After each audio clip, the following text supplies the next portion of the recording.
बिस्मिल्लाहिर्रहमानिर्रहीम। अस्सलाम वालेकुम dear students, welcome to my YouTube channel expert mathematician. I am your teacher Fizan Ahmed. आज के इस लेक्चर के अंदर हम पॉजिटिव डेफिनेट मैट्रिक्स के बारे में पढ़ेंगे। क्राइटेरिया चेक करेंगे एक मैट्रिक्स को पॉजिटिव डेफिनेट होने के लिए क्या क्या टेस्ट रिक्वायर्ड है, किस टेस्ट को पास करना पड़ेगा और कौन कौन सी कंडीशन रिक्वायर्ड है। सबसे पहला टेस्ट जो है वो remember the term positive definiteness is valid only for the symmetric matrices. यानी पहली कंडीशन ये है कि उस मैट्रिक्स का सिमेट्रिक होना लाजमी है। The matrix should be equal to its own transpose to be symmetric matrix.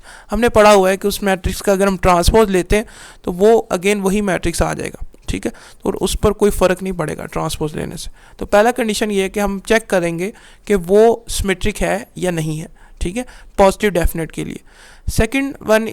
Second test is all the 1 by 1, 2 by 2 and 3 by 3 involving the pivot element must be positive।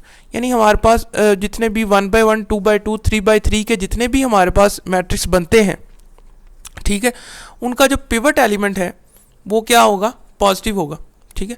हम उनका determinant अगर लेते हैं 1 by 1, 2 by 2 and 3 by 3 जितने भी matrix हैं और involve क्या करें, पिवट एलिमेंट को इन्वॉल्व करें, उनका जब हम डेरिवेटिव लेंगे तो वो क्या आएगा, हमेशा पॉजिटिव आएगा। देखिए फॉर एग्जांपल हमने एक मैट्रिक्स लिया, 3 by 3 का एक मैट्रिक्स लिया।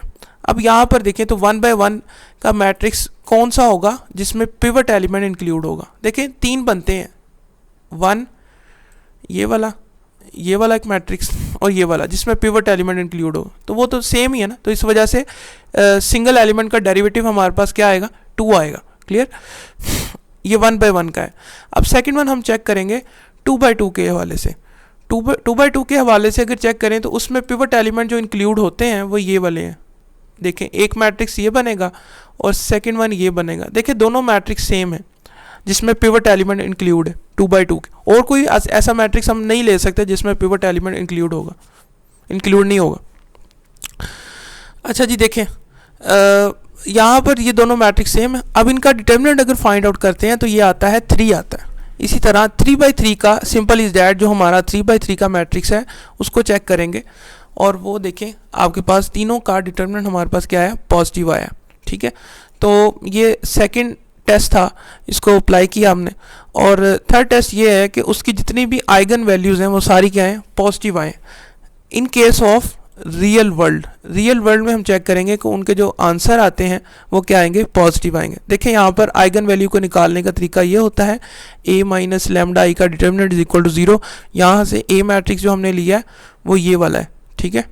तो उसको जब पुट करेंगे यहाँ पर, इसका डिटर्मिनेंट जब निकालेंगे तो डिटर्मिनेंट निकालने के लिए आपको पता है कि एक्सपैंड करेंगे, फर्स्ट एलिमेंट से एक्सपैंड करते हैं। एक्सपैंड जब करेंगे तो इक्वल टू 0 रखेंगे, यहाँ से इक्वेशन बन जाएगी क्यूबिक इक्वेशन। अब इसके जब रूट निकालेंगे तो हमारे पास 3 रूट आते हैं, क्योंकि इसकी पावर कितनी है, पॉसिबल रूट्स कितने होने चाहिए, 3। 2 कम्प्लेक्स वर्ल्ड में है, एक है जी हमारे पास रियल वर्ल्ड में। कम्प्लेक्स वर्ल्ड में भी अगर चेक करें तो इसकी मैग्नीट्यूड हमारे पास रियल वर्ल्ड में एग्जिस्ट करती है। तो कम्प्लेक्स नंबर की मैग्नीट्यूड हमेशा क्या आती है, रियल आती है, ठीक है। इसी तरह ये देखें, ये भी आपके पास क्या है, 0.3308। तो ये आपके पास क्या आनी चाहिए थी, पॉजिटिव आनी चाहिए थी, पॉजिटिव रियल वर्ल्ड में एग्जिस्ट करें, ठीक है। तो एक हमारे पास जो इसकी आइगन वैल्यू आई है वो आई है 0.3308। ये रियल वर्ल्ड में हमारे पास पॉजिटिव है, ठीक है। तो इस वजह से ये आपके पास क्या आ जाएगी, ये आपके पास यहाँ पर जो इसका जवाब आएगा वो आपके पास पॉजिटिव आएगा। तो थर्ड टेस्ट ये भी ट्रू हो जाएगा। फोर्थ टेस्ट देखें, check if the pivot are all positive by means if the first non zero term in every row when the matrix is in echelon form. जब हम जिस मैट्रिक्स को हम चेक कर रहे हैं ये पॉजिटिव डेफिनेट है, उसके लिए हम उसको पहले एचीलॉन फॉर्म में कन्वर्ट करेंगे। उसके लिए हमें क्या करना होता है, यहाँ पर नॉन जीरो एलिमेंट बना के उसके नीचे जो जितने भी एलिमेंट है उनको हमें क्या बनाना होता है, 0। अब यहाँ पिवट एलिमेंट क्या है, 3 by 2, इसके नीचे क्या है जी, 0 बनाने होते हैं। यहाँ पिवट एलिमेंट ये है तो इसके नीचे कोई एलिमेंट नहीं है, तो इस वजह से यहाँ पर 0 नहीं बनाएंगे। तो जितने भी पिवट एलिमेंट हैं वो सारे हमने क्या रखने, पॉजिटिव बनाने, ठीक है। तो कब बनाएंगे, जब हम उसको एचेलॉन फॉर्म में कन्वर्ट करेंगे।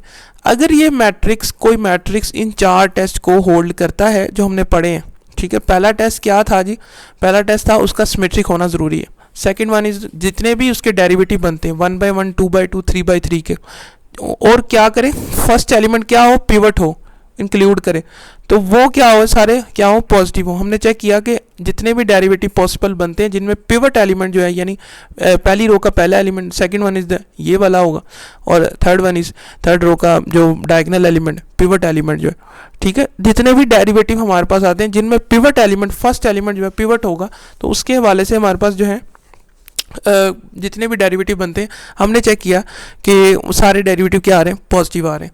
थर्ड टेस्ट ये था कि जितनी भी आइगन वैल्यूज़ हमारे पास आएंगी उसकी रियल वर्ल्ड के अंदर, पॉजिटिव रियल वर्ल्ड के अंदर, वो आपके पास अगर पॉजिटिव आती हैं, पॉजिटिव रियल वर्ल्ड में आएंगी तो पॉजिटिव ही होंगी ना, तो वो आपके पास क्या होंगी, पॉजिटिव अगर होती हैं तो थर्ड टेस्ट भी हमारा सेटिस्फाई कर देगा। फोर्थ टेस्ट ये था कि हमने उसको एचेलॉन फॉर्म में अगर कन्वर्ट करते हैं और पिवट एलिमेंट अगर हमारे पॉजिटिव आते हैं उसमें, तो वो क्या होगा, वो भी आपके पास टेस्ट 4 सेटिस्फाई कर जाएगा। अगर ये 4 टेस्ट एक मैट्रिक्स सेटिस्फाई करता है तो वो क्या होगा, पॉजिटिव डेफिनेट मैट्रिक्स होगा। क्लियर। अब आगे इसको हम यूज़ करेंगे, यानी हमारे पास कोई रियल सिस्टम होगा, सिस्टम ऑफ इक्वेशंस होंगी, गिवन होंगी, उनमें कंडीशन ये होगी कि अगर पॉजिटिव डेफिनेट है तो फिर इस मेथड से हम उसको सॉल्व कर सकते हैं। तो पहले हमें उसे चेक करना होगा, तो इस वजह से यहाँ पर इसको हमने पढ़ा ताकि हम वहाँ पर उसकी डेफिनेशन और इसके जो टेस्ट अप्लाई करके वहाँ पर चेक कर सकें कि हम आया इस मेथड को अप्लाई कर सकते हैं इस सिस्टम ऑफ इक्वेशन पर। ठीक है, तो मिलते हैं नेक्स्ट वीडियो में, तब तक के लिए मुझे इजाज़त दें। अल्लाह हाफिज़।